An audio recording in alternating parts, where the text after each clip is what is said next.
মেঘনা নদী বইয়া গেছে মাঝখানে বোলা শহর, এই কা শান্তি গুইরা শান্তি চর পেশন পেশন টাওয়ার।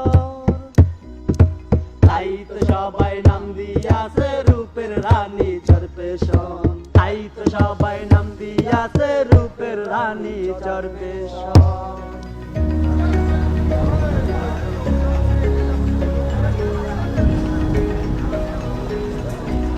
চরপেশনের এই সামরাজ ঘাট যেন জেলেদের জীবনের প্রতিচ্ছবি, যেখানে কষ্ট আছে, স্বপ্ন আছে, দারিদ্র্যের মাঝেও আছে অগাধ হৃদ্রতা, মানুষের প্রতি টান, নদী ও সাগরের প্রতি প্রেম।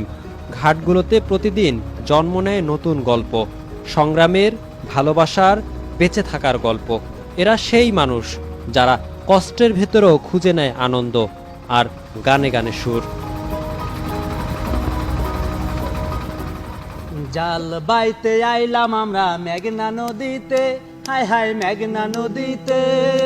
জাল নিল বাজনায় আমার নৌকা নাই সোতে, জাল নিল বাজনায় আমার নৌকা নাই সোতে।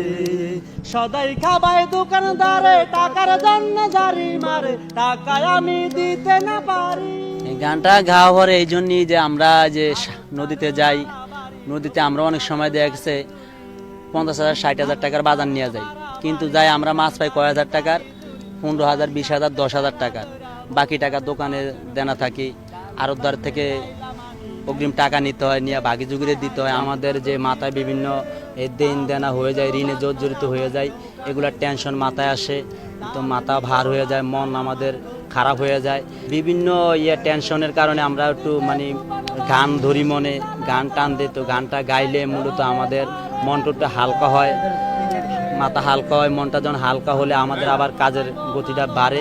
আমরা আবারও সাগরে যাওয়ার জন্য জাল কেনাকাটা করি, এমন সাগরে যাওয়ার জন্য বাজার সদাই করি, যাওয়ার জন্য প্রস্তুতি নেই। এই মূলত গানটা এই জন্য আমাদের গাওয়া। আমি মেঘনা নদীতে, হায় হায় মেঘনা নদীতে। জাল নিল বাজনায় আমার নৌকা নাই স্রোতে, জাল নিল বাজনায় আমার নৌকা নাই স্রোতে।